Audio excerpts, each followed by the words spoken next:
우리 성도님들은 어떤 과일을 좋아하시는지 모르겠습니다. 어떤 분은 포도를 좋아하실 수도 있고, 어떤 분은 배, 어떤 분은 딸기, 어떤 분은 수박, 참외, 자두, 다양한 과일을 좋아하실 것 같습니다.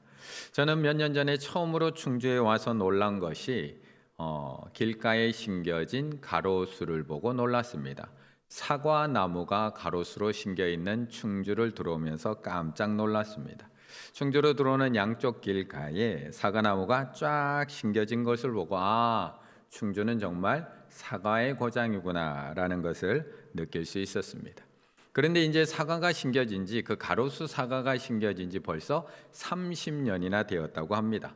그리고 그래서 작년부터 이 나무들을 교체하는 작업에 들어갔다라고 뉴스에서 이야기를 합니다.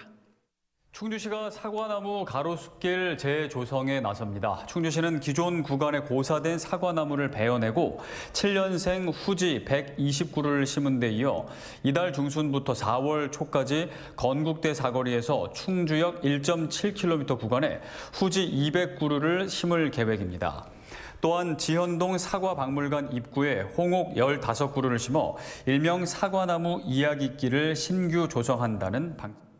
이처럼 사과가 명물인 지역에서는 모든 게 사과입니다. 지연동에 가면 애플 아트 뮤지엄이 있고요. 사과나무 이야기길도 있습니다. 충주에 살면서 모르시는 분도 있을 것 같습니다. 사과를 들고 있는 조형물도 있고요. 다양한 벽화, 포토전, 거기 가시면 오늘은 사과하는 날, 싸운 연인들이 벤치에 앉아서 사과하라고 오늘은 사과하는 날이라는 벤치도 있습니다. 옆에 분과 인사 나누시겠습니다. 사과드립니다. 사과드립니다. 이런 벤치도 놓여 있습니다. 그런데 왜 지현동에 이 사과나무 이야기길을 만들어 놓은 걸까요? 왜 지현동에? 알고 봤더니 이 지현동이 충주에서 사과나무를 가장 먼저 심은 곳이라고 합니다. 1912년에 조생종 50나무를 거기다가 식재한 것을 처음으로 해서 1918년에 처음으로 거기서 수확을 얻게 되었고, 이후에 지금까지 충주에 맛있는 사과들이 재배되는 오늘날까지 이렇게 되었다라고 이야기합니다. 그것뿐일까요? 우리 교회 김경구 집사님, 시낭송의 밤 인도하셨던 김경구 집사님이 몇 년 전에 책을 한 권 썼습니다. 책 제목이 와글와글 사과나무 이야기길이라는 동화책도 썼습니다. 내용이 이렇습니다. 우리 친구들 안녕. 조금 연상이 되시나요? 김경구 집사님이랑? 네. 난 충주시 지연동 사과나무 이야기길에 살고 있어. 충주하면 사과가 제일 유명해. 바로 우리 동네가 충주에서 첫 사과나무를 심었던 곳이야. 충주에는 사과나무 가로수도 있고 사과 박물관도 있고 아주 커다란 사과탑도 있어. 우리 동네는 과거와 현재가 공존하는 동네야. 한번 오면 다시 찾고 싶은 매력이 펄펄 넘치는 동네지. 이 동화책 속에 나오는 이야기는 우리 동네를 배경으로 썼어. 꼭 놀러 오길 바래 라고 하는 이야기들이 가득 담겨 있습니다. 이처럼 충주라고 하면 사과 이야기들로 가득합니다. 그리고 충주하면 사과가 생각날 수밖에 없습니다. 이것과 마찬가지로 성경에는 유독 포도원 이야기, 포도나무 이야기, 포도주 이야기, 포도원을 허는 여우 이야기 등 포도원과 이 포도나무에 관한 이야기들이 가득 넘치고 있습니다.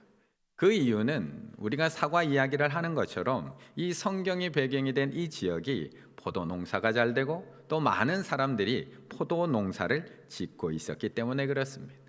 그래서 오늘 우리가 함께 읽은 이 이사야서도 이미 전반부에 이미 이사야서 5장에서 포도원의 비유, 포도나무 노래, 포도원의 노래가 이미 5장에 등장하고 있지만 오늘 보면 또 27장에 또 한 번 포도원의 노래가 또 한 번 등장하고 있습니다. 그런데 오늘 본문에서는 이 마지막 날, 그 마지막 날에 대한 최후의 심판에 대한 예언이 기록되어 있습니다. 오늘 본문에는 어떤 내용이 어떤 노래가 실려 있는 걸까? 2절의 말씀을 한번 읽어보겠습니다. 2절입니다. 그날에 너희는 아름다운 포도원을 두고 노래를 부를지어다. 아멘. 오늘 본문은 그 마지막 날, 그날에 대해서 우리에게 말씀하고 있습니다. 그런데 이 그날에 대한 말씀을 하나님의 자녀들인 우리들에게만 말씀하고 있는 것이 아니라 그날을 맞이하게 되는 하나님의 백성뿐만 아니라 온 세상 사람들에게 그날에 대한 경고를 던져주고 있습니다. 그래서 바로 앞에 있는 26장 20절에서부터 우리에게 이렇게 경고를 합니다. 내 백성아 갈지어다. 내 밀실에 들어가서 너의 문을 닫고 분노가 지나가기까지, 하나님의 분노가 지나가기까지 잠깐 숨을 지어다. 그날이 하나님의 백성인 우리들에게는 은혜의 날이고 기쁨의 날입니다. 하지만 하나님을 알지 못하는 사람들, 나머지 사람들에게는 그날이 심판의 날, 징계의 날이 된다는 겁니다.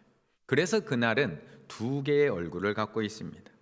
그래서 오늘 본문 1절에 나오는 리워야단이라고 상징되는 이 세상과 그런 세상의 악의 세력들에게 하나님께서는 무서운 심판에 대해서 경고하고 있는 겁니다. 1절 그날에 여호와께서 그의 견고하고 크고 강한 칼로 날랜 뱀 리워야단, 그 악을 상징하는 리워야단, 곧 꼬불꼬불한 뱀 리워야단을 벌하시며 바다에 있는 용을 죽이시리라.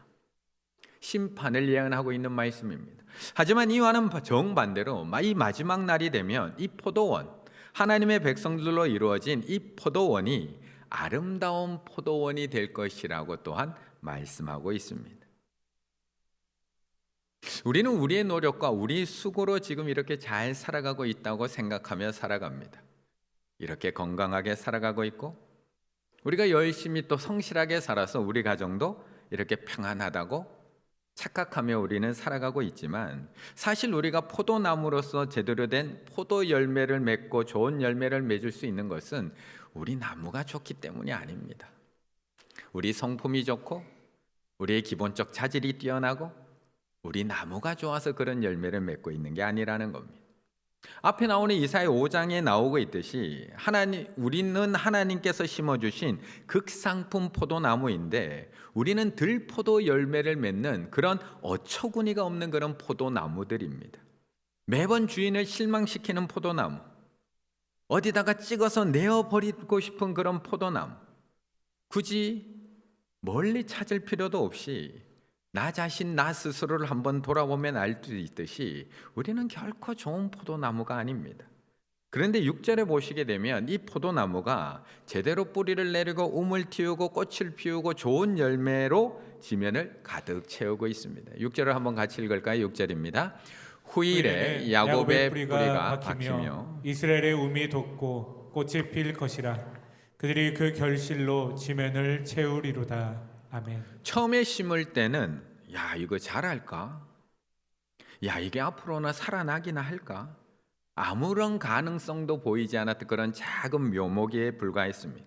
야 이거 사랑구실이나 할까? 제대로 살아갈 수 있을까? 앞으로 잘 살아갈 수 있을까 싶었습니다. 그런데 이 작은 나무가 어떻게 이렇게 잘 자라는지 뿌리를 내리고 우물 돋고 나무가 자라고 꽃이 피더니 이제는 그 결실이 지면을 가득 채우고 있다라고 말씀하고 있습니다. 마치 사도행전에 나오는 그 초대교회처럼 금방 없어질 것만 같은 교회였는데 아무것도 없는 상태에서 심겨진 그 작은 나무 하나에 불과했는데 지금으로 이야기하자면 교회라고 이야기할 수도 없습니다. 이렇게 둘러앉아서 예배할 수 있는 그런 교회라고 이야기할 수도 없는 다락방에 모여서 예배를 드리고 각 가정에 3사 모여서 예배를 드렸던 그 교회, 로마의 핍박 속에서 유대인들의 그런 박해 속에서 금방 사라질 줄 알았던 그 교회, 어쩌면 센 바람이 조금만 훅 하고 불면 금방 흩어져 버릴 것 같은, 아무것도 남지 않을 것 같은 그런 교회였는데 그런 교회들이 어느새 로마에서 유럽으로, 유럽에서 미국으로, 미국에서 아시아와 한국으로, 또 한국에서 지금은 라오스로, 말레이시아로, 필리핀으로 끊임없이 이것이 퍼져나가고 열매 맺고 있다는 겁니다. 그럼 어떻게 이런 일이 가능했을까?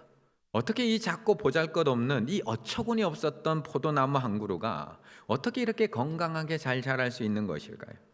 어떻게 이렇게 보잘것없던 나무들이 이렇게 건강하게 자라서 포도원을 이루고 이렇게 결실을 온 지면을 덮게 만들 수 있는 걸까? 그 이유를 3절에서 이렇게 이야기합니다. 3절입니다. 나 여호와는 포도원지기가 되며 때때로 물을 주며 밤낮으로 간수하여 아무든지 이를 해치지 못하게 하리로다. 아멘. 이번 주일은 무슨 주일이죠? 추수감사주일. 벌써 위에 붙어 있죠? 추수감사주일. 한 해 동안 우리가 땀 흘려 거둔 열매, 곡식, 결실을 하나님 앞에 가지고 나와서 감사의 예배와 예물을 드리는 날입니다.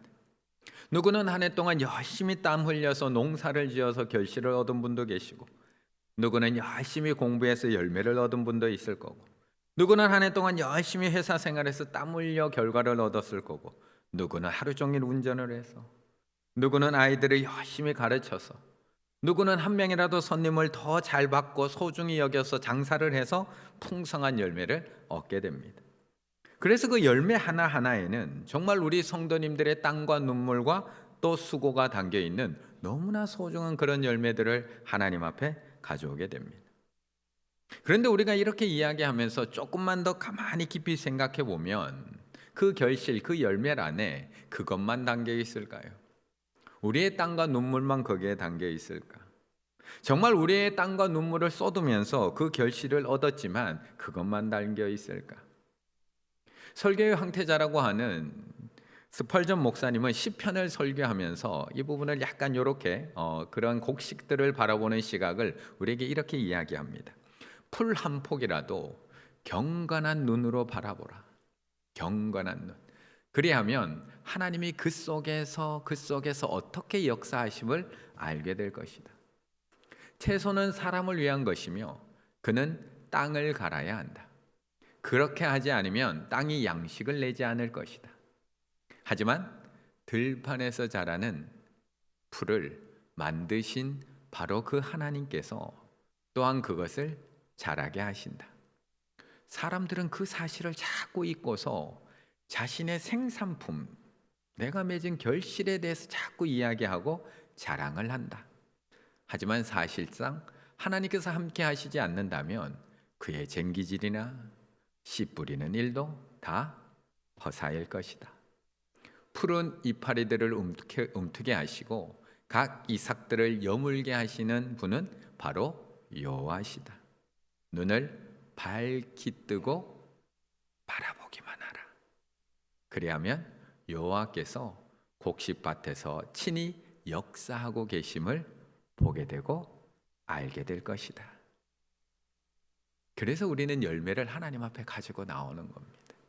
우리가 열심히 땀 흘리며 열심히 수고해서 거둔 거기 때문에 그 안에 역사하시는 하나님의 역사, 그 안에 함께 계시는 하나님의 선물, 그걸 가지고 나오는 겁니다. 우리는 우리의 수고와 노력이 더 크게 보입니다. 우리가 열심히 일해서 이만큼 잘 살고 있고, 우리가 열심히 운동하고 노력해서 이만큼 건강하게 잘 살고 있는 줄 압니다. 우리가 좋은 나무라서 좋은 열매를 맺는 줄 알고, 우리가 애쓰고 노력해서 우리 자녀들을 이만큼 잘 키우고 살아가고 있는 줄 압니다. 그런데 오늘 본문에서는 그 부분을 정확하게 찝어서 얘기해 줍니다. 3절, 나 여호와는 포도원 지기가 되며, 나 여호와가 너희들 포도나무에 포도원 지기가 된다라고 말씀하고 있습니다. 우리도 분명 수고했습니다. 수고 안 한 번 어디 있겠습니까? 우리가 쟁기질하지 않았다면 이만큼 거둘 수 없었습니다. 하지만 그 포도원 지기가 때를 따라 물을 주고 밤낮으로 보살피며 간수합니다. 그리고 아무도 이 포도나무를 해치지 못하도록 밤새 지키고 보호하고 있는 겁니다. 포도원에 작은 여우가 들어와서 모든 것을 망칠까 봐 이 포도원 지기가 밤잠을 설쳐가면서 지키고, 비가 내리지 않는 날이며 물을 길에다가 공급해 주면서 지극정성으로 돌보고 있는 것을 말씀하고 있습니다. 그리고 포도원 지기의 수고는 여기서도 멈추지 않습니다. 4절에서 조금 더 구체적으로 어떻게 포도원을 지켰는지 우리에게 또한 말씀합니다. 4절, 나는 포도원에 대하여 노함이 없나니 찔레와 가시가 나를 대적하여 싸운다 하자 내가 그것을 밟아 모아 불사르리라. 하나님의 포도원을 상하게 공격하는 것은 작은 여우만 있는 것이 아니라는 겁니다. 눈에 잘 띄는 작은 요만 있는 것이 아니라 눈에 잘 보이지 않는 소리 없이 자라서 포도나무에게 가야 되는 그 영양분을 빼앗아 먹는 포도나무가 건강하게 자라는 것을 방해하는 찔레와 가시도 옆에서 같이 자라난다는 겁니다. 포도원을 방해하는 적들만 있는 것이 아니라 우리의 성장을 방해하고 열매를 맺지 못하게 하는 존재들도 함께 있다는 겁니다. 그런데 이 포도원지 되신 하나님께서는 이 무서운 외부의 공격에서만 우리를 보호하시는 것이 아니라 우리 옆에서 같이 자라며 우리를 상하게 만드는 이 찔레와 가시까지도 발로 밟아서 그것들을 모아다가 불살라 버린다고 말씀하고 있습니다. 그렇다면 이제 우리 포도원은 안전하게 된 것일까요? 외부의 그 무서운 공격으로부터 보호해 주셨고 교묘한 주변의 소리 없는 공격으로부터 안전하게 지켜주셨습니다. 이제는 그 어떤 것도 포도원을 망가뜨리지 못하도록 포도원이 철저하게 그 포도원을 지금 잘 간수하시고 보호하십니다. 그럼 이제 포도나무가 건강하게 자라기만 하면 되는 걸까? 그런데 포도원을 망가뜨리는 것은 외부와 우리 주변에만 존재하는 것이 아닙니다. 우리는 우리에게 일어난 모든 문제의 원인을 외부에서 찾을 때가 너무나 많습니다. 올해는 기후가 안 좋아서, 올해는 비가 많이 안 와서, 올해는 코로나 때문에, 올해는 전체적으로 경기가 안 좋아서, 올해는 우리 집에 일이 많아서, 누구 때문에. 우리는 늘 외부에서 원인을 찾습니다. 하지만 사실 적도 외부의 적보다 내부의 적이 더 무서운 것처럼 우리 눈에 보이지 않는 무서운 외부의 경고가 우리 주변의 방해 말고요, 눈에 보이지 않는 우리 안에 있는 병충해, 우리 안에 있는 우리의 성장을 죽이는, 우리 나무를 죽이는 우리 안에 있는 적들도 있다는 겁니다. 그래서 오늘 포도원 지기 대신 전능하신 하나님은 우리를 외부의 무서운 공격과 주변의 교묘한 공격에서만 우리를 보호하는 것이 아니라 우리 내부의 공격, 우리 내부 안에서 일어나는 병충해, 그것을 막아주기 위해서도 우리를 다듬고 계시다는 겁니다. 8절의 말씀 같이 읽습니다. 8절입니다. 주께서 백성을 적당하게 견책하사 쫓아내실 때에 동풍 부는 날에 폭풍으로 그들을 옮기셨느니라. 아멘. 우리는 우리를 무너뜨리는 공격이 늘 외부에서 있다라고 자꾸 생각을 합니다. 그래서 하나님께 우리를 늘 보호해 주시는 하나님, 우리를 인도해 주시는 하나님, 우리를 눈동자같이 지켜주시는 하나님을 믿고 좋아하고, 그리고 우리는 온실 속의 화초처럼 그 하나님의 섬세한 보호 아래서만 살아가는 것이 축복이라고 우리는 생각을 합니다. 하지만 우리가 가만히 한번 생각을 해보면 북이스라엘에 망한 것이 외부의 공격 때문인가요? 지금 남유다가 바람 앞에 촛불 신세가 되어서 곧 망할 상황이 된 것이 주변 국가의 막강한 군사력 때문인가요? 군사적인 시각으로 바라보면 원인은 외부에 있습니다. 정치적인 시각, 힘의 논리로 봐서는 모든 원인은 주변 강대국들이 공격하는 그 원인이 있습니다. 하지만 우리가 이사야서뿐만 아니라 모든 역사서나 모든 선지자를 읽어보면 정확하게 알고 있지만 진짜 원인은 어디에 있냐는 겁니다. 진짜 원인. 나무가 말라 비틀어 죽어가는 진짜 원인. 북이스라엘이 이렇게 망하고 남유다가 이렇게 망하기 일보 직전까지 온 진짜 이유, 우상숭배라는 내부의 적 아닌가요? 탐욕과 타락이라는 내부의 죄 아닌가요? 교만이라는 내부의 죄 때문 아닌가요? 하나님을 의지하지 않고 다른 강대국들을 의지한 그 죄 때문 아닌가요?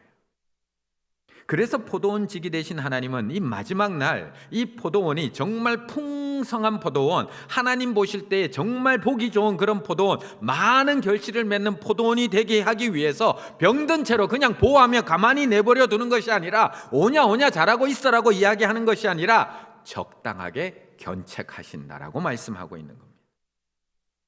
사랑의 매를 드십니다. 죄로 인해서, 탐욕으로 인해서, 정욕으로 인해서, 우상 숭배로 인해서 썩어진 잘못된 나무로 자랄까 봐 묵은 껍질을 다 벗겨내기 시작을 합니다. 때로는 이방 나라를 몽둥이로 사용을 해서 자신의 백성들을 징계하기도 하십니다.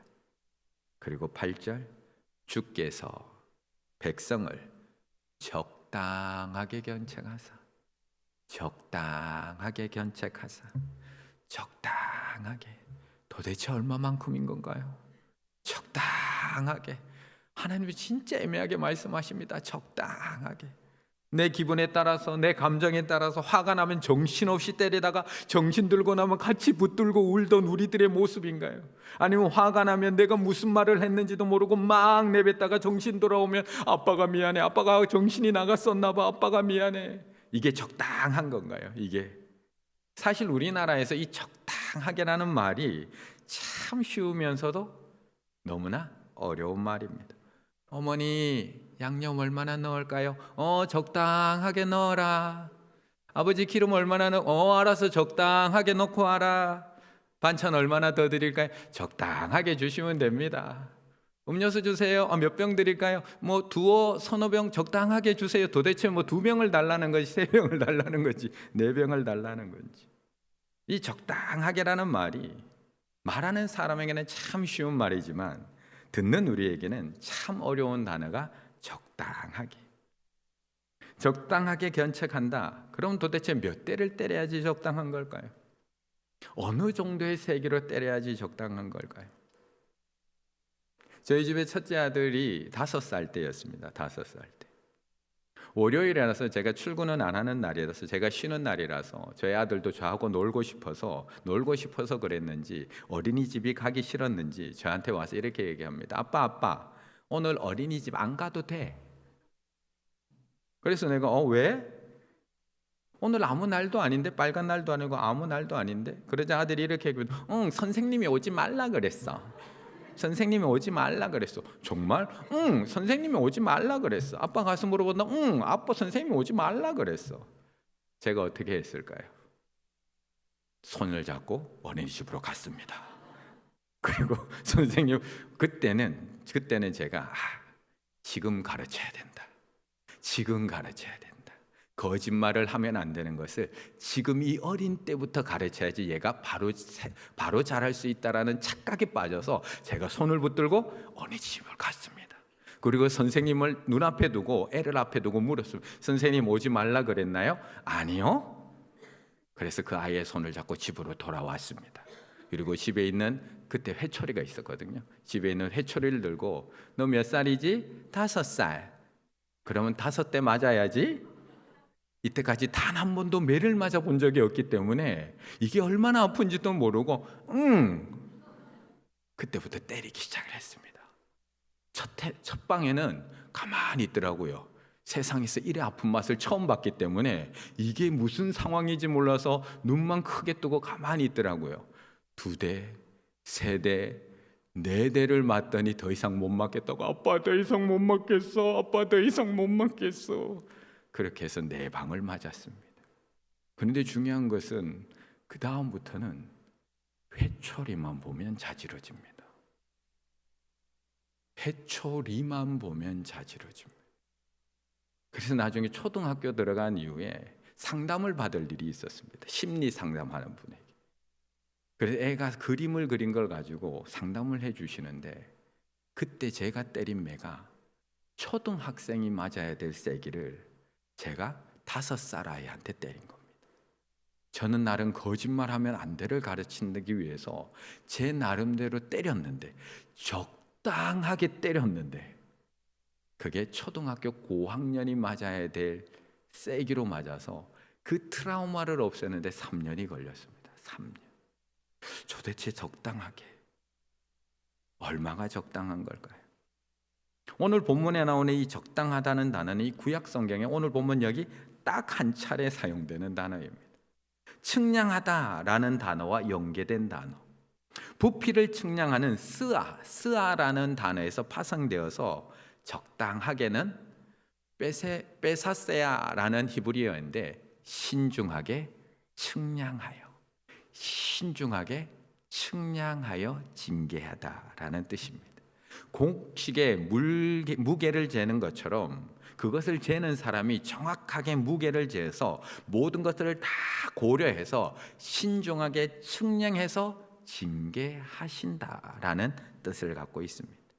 저처럼 이게 5살짜리에게 적당한 세기인지 아닌지 모르고 때리는 것이 아니라 이 세기가 아이에게 상처를 줄 수 있는지 안 줄 수 있는지 모르고 때리는 징계가 아니라 이 징계가 이 죄에 합당한 징계인지, 이 징계가 가져올 유익한 것이 무엇이고 부정적인 것은 무엇인지, 이 징계가 혹시 나의 백성으로 하여금 넘어지거나 위축되게 만드는 것은 아닌지, 혹 이 매를 맞는 모습을 보면서 세상 사람들이 나의 백성들을 비웃고 손가락질하는 것은 아닌지, 그것을 나의 백성들이 잘 견뎌낼 수 있을지, 모든 것을 세심하게 측량하고 잘 재어서 고려하고 감안해서 징계하시는 징계가 바로 적당하게 징계하신다라는 단어입니다.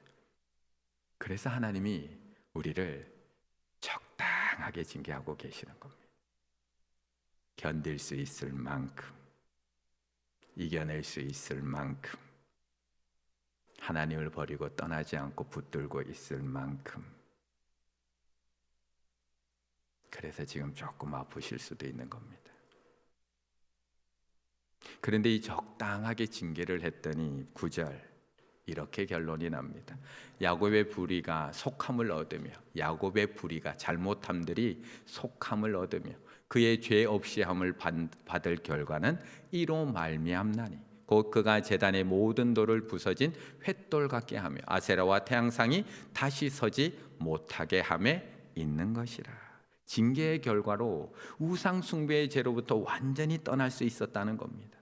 내부로부터 시작된 죄의 문제들, 탐욕과 정력의 문제들, 우상 숭배의 문제들, 교만의 문제들이 완전히 해결되어서 진짜 건강한 포도나무, 열매 맺는 포도나무, 풍성한 포도원이 될 수 있었다라고 말씀하고 있는 겁니다. 이것이 바로 우리를 사랑하시는 포도원 지기 되신 하나님의 모습입니다. 포도원 지기는 단순히 포도원을 지키는 그것만 하는 분이 아니십니다. 밤낮 없이 외부의 공격으로부터 우리를 보호해 주시기 위해서 졸지도 않고 주무시도 않고 지키시는 하나님 맞습니다. 주변에 솟아올라 올라와서 우리의 영양분을 빼앗아가는 찔레와 가시를 일일이 발로 밟아서 불로 모아서 불사르시는 하나님 맞습니다. 하지만 거기서 끝나는 것이 아니라 우리 안에 남아있는 해충, 우리를 썩게 만들어버리는 죄악까지도 다 제거해버리기 위해서 우리를 적당하게 견책하셔서 우리의 껍질을 벗겨내시고 우리의 잘못된 가지를 잘라내셔서 풍성한 열매를 맺게 하시는 하나님, 그 하나님이 포도원 지기 대신 세심한 하나님의 손길이라는 것입니다. 그리고 이제 그 지키시던 하나님께서 우리로 하여금 풍성이 맺어진 그 열매를 거두십니다. 12절 같이 읽습니다. 시작.